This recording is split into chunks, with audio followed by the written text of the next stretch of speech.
You know how difficult it is to try to do that while holding your pants because you don't want to put the belt on? Hello there. I'm Scotty. You're not. And, yep. I just watched Strange Darling. This is a movie I've been waiting to see. It felt like it took forever to come out. It premiered at Fantastic Fest last year and then came out earlier this year and then took forever. You know, some movies will come out and like 2 weeks later it'll be on VOD, and by I don't know, a couple more months after that it's ready to buy. It felt like this came out in April or so and just came out on DVD like this month. Yeah, DVD because Walmart. I can go into it, but yeah, this was interesting. I had seen clips. I follow, like I said, I follow Will Fitzgerald and Kyle Gallner, both on Instagram, so I'm following them, and they'll be sharing clips, non-spoiler clips, because I was surprised the way this movie went. I was thrown off though in the beginning of this movie when stuff happened. So before I even get into this, before I even start talking about the movie, I am telling you right now. If you have not seen this movie, because I know people sometimes just like to watch a review to get, maybe I'll hear what they got to say. I always do full spoilers in every review I do. It's in the title, spoilers, all capitals, so you guys know there's going to be spoilers. Do not watch this review if you have not seen the movie. You absolutely 100% need to see the movie before you watch this review. Otherwise, you're going to get spoiled. And don't be bitching at me in the comments because I warned you. Okay? This movie, like I said, it threw me off because press play. I had to rewind it because I thought I missed something. So it starts because I was getting my supper ready. I was pizza in, whatever. I was taking pizza out. And I was getting ready to cut it up and serve it. So I was getting the plate and everything. And I sat down, and it pops up, chapter 3. I'm like, well, I missed the first 2 chapters. So we went all the way to the beginning. I didn't miss anything. Because this movie, like Pulp Fiction before it, is told non-linear. Which, in some cases, can work. But in my most recent revisited review, Pulp Fiction, I said maybe that movie would have benefited from being told linear. You know? I'm just saying. And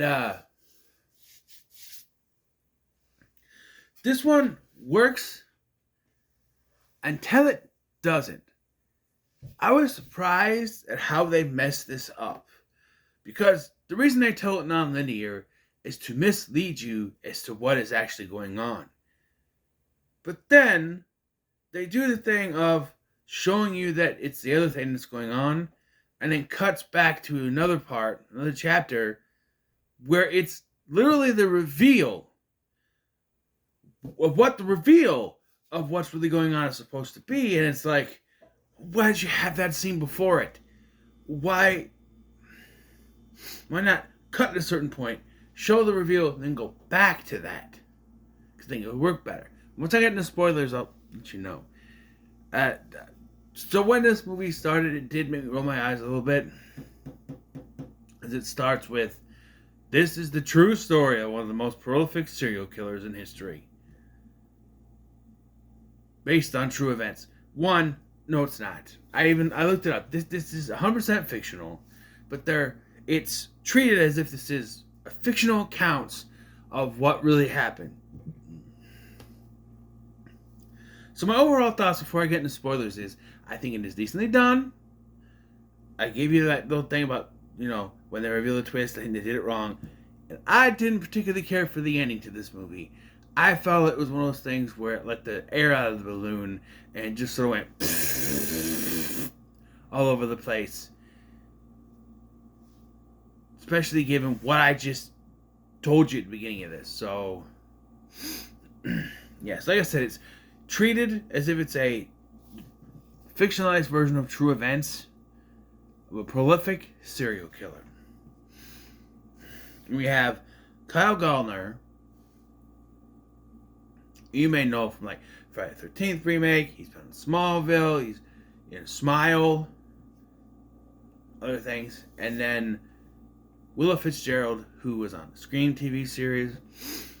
The Fall of House of Usher. I've not seen it, but I know she's in that. So she's been in things.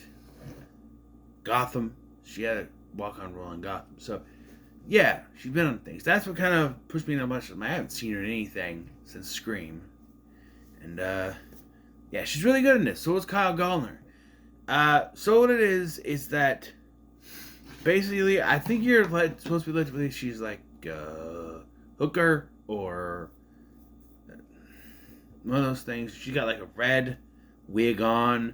And it starts chapter 3. And she's already running. She's in a vehicle being chased by Kyle Gallner in another vehicle. So you're she's running at one point. Two, it's like, okay, so something's going on. And from what you see from the trailers, and you get the idea, you're automatically thinking, okay, Kyle Gallner is this serial killer. Things went wrong with whatever happened, and chasing her, right? There's some dialogue.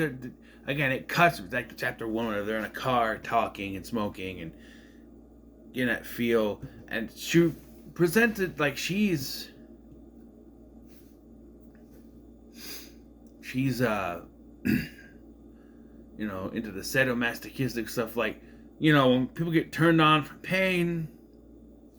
Yeah, she's like, you can choke me. It doesn't matter if I cry or if I say no, it means yes. I tell you stop, don't do it. Only word that'll make you stop is Mr. Stuffaluffagus. That's the safe word, apparently. It's a safe word. Yeah. And it cuts back, but it's hard to tell. But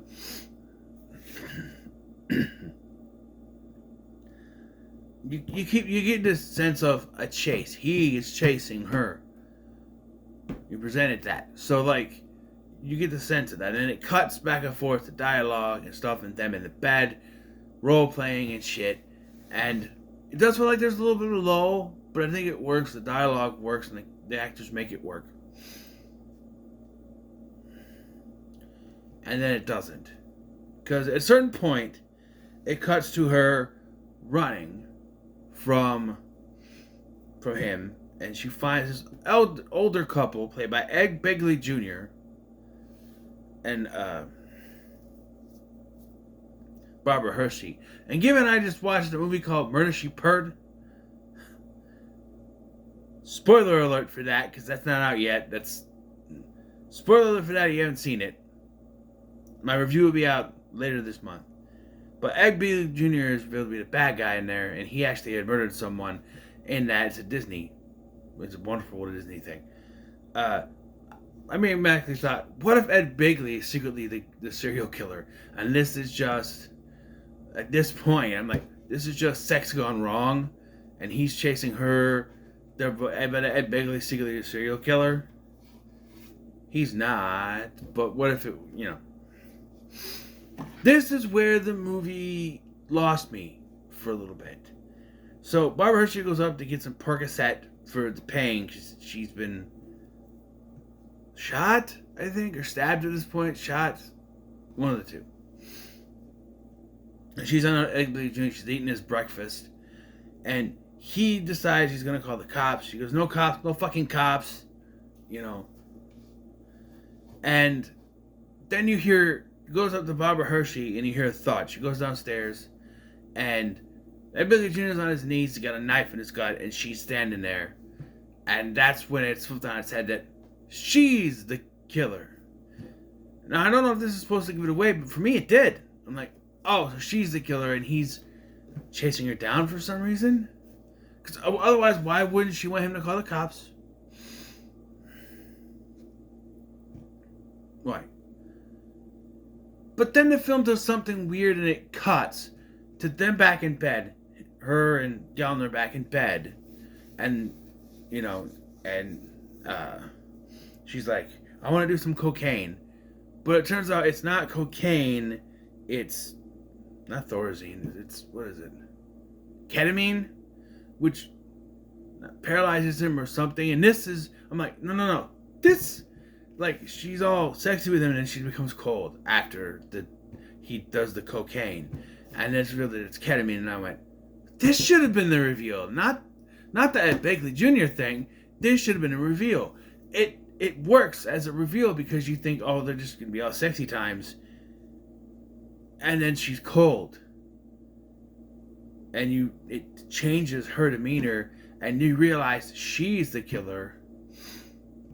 I think if you switch the scenes around, if you had it where, let's say, she says, remember she says she's gonna go get the Percocet, and you cut when Will Fitzgerald starts eating the breakfast, right?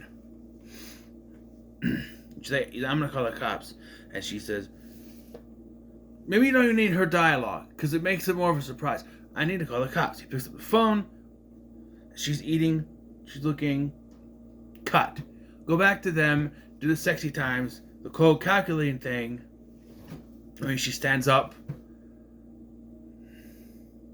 It's ketamine, not cocaine. And then you cut back to that. You go to Robert Hershey goes to the thing. She hears a thud. She comes down. Stab. I think it works better that way because I feel like it's out of order otherwise. I mean, the whole movie's out of order, but like I felt like they should have had the reveal with the cocaine first, and then that with the elderly couple. It just works better. And I'm not sure which part goes where because there's a lot of chases, but I do know that their confrontation ends when she ends up getting handcuffed to I think it's a freezer, an ice chest or something like that, and she somehow convinces him that, or tries to convince him that she fell in love with him. She then bites his jugular vein, killing him, and then starts screaming when other people come in to find her, and she has pulled her pants down to make it look like he was sexually assaulting her, and that she was the victim. You know? These are cops that have come around here because the cops were called. Also, I do believe at one point it's found that he's a police officer, but that never really comes into play otherwise. They're like, hey, this is Officer Johnson, or whatever. They don't go by names. The Demon and the Lady.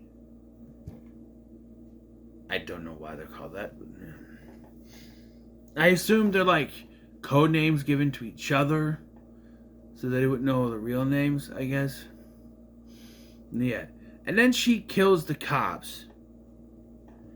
Okay, we get epilogue though, where she kills off the last cop and then stumbles out onto the road smoking a cigarette when then another person comes. This is where the movie lost me. She acts all like a victim. The lady picks her up, and as they're driving, she goes to pull the gun on the lady, and the lady has her own gun and shoots her. And the movie ends with the lady, the Willa Fitzgerald, bleeding out. It sits there, and I heard this like this as it gets like more black and white, and the song plays, and to me this reminded me of Pearl with the whole smile thing at the end. I'm sitting here going, just end already. At one point, I fast forward it to see how much, to get to the end of it, because it's just, I don't know. It's just kind of stupid. Why are we lingering on her? She's dying. I get it. Didn't have to linger on it. But the reason I have a problem with this ending is you have told us this is the story of one of the most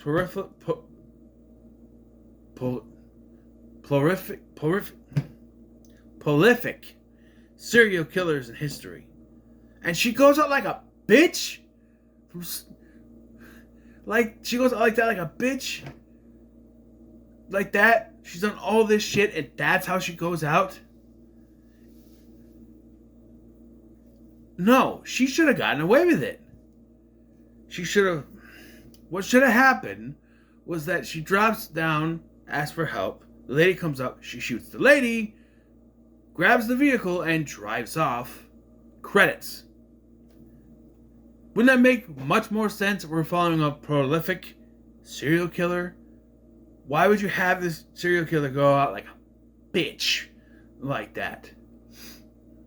Right? I know that throughout the film, she's shown to be not as clean cut as you would have believe, but if we're saying she's one of the more prolific serial killers, that word prolific means that she is notorious, she is well known. Why is she going out like a bitch like that? And if you're to tell me, oh, but Scotty, this was her killing spree. This was it. This is why she's prolific. She did all of this. Like, this is her first time she's killed anyone. This is her killing spree. Well, and I don't believe that, because the way she did the ketamine thing makes me believe she'd done it before, and she just slipped up this time because she underestimated Kyle Gallner. Right? Now, it would have made more sense if Kyle Gallner was also a serial killer, but I don't get that. Especially since I think he's a police officer. He could be a rogue cop that's killing people, I don't know, but I don't know. It seemed like when he was doing the neck squeeze thing, he felt remorse, like he didn't want to hurt her, so I don't think he was a serial killer, really. I don't know. I felt like I said, this deflates the movie for me. Because, like, she got away with it. She got away with it. And then if you just cut with her walking down the road, or like I said, the lady gets out, she shoots the lady, steals her vehicle, and drives off, and then credits, I think it would have worked better. I don't think it works. I don't think the movie's ending works by killing her off. Especially if you're saying she's one of the more prolific serial killers. It just doesn't work. Because she goes out like a bitch. Right?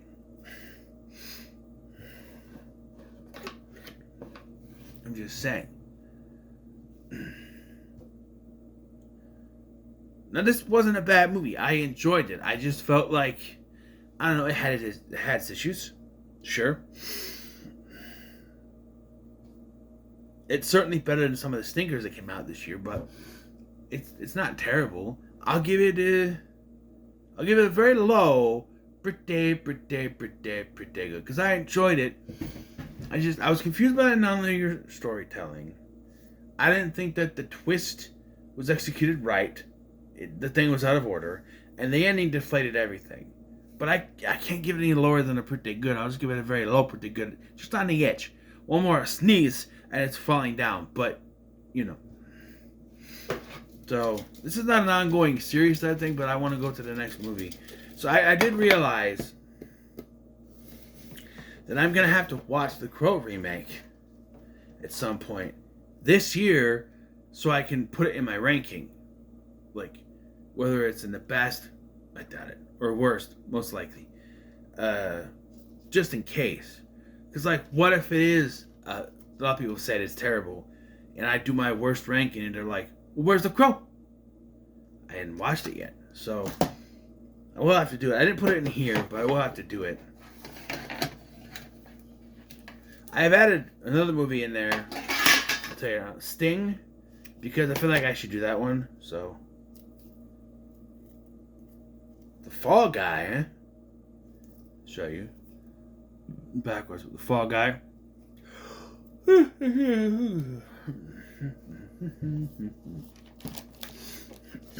here. Here's the next one. And again, I'm only going to do the theatrical version because it's shorter. I mean, look at this. Theatrical version. Where is it? Theatrical version, 2 hours and 6 minutes. Extended cut, 2 hours and 26 minutes. Excuse me? Almost 2.5 hours? I don't think so. So whatever my thoughts are going to be, it's going to be on the theatrical cut. Because I ain't sitting through the extended cut.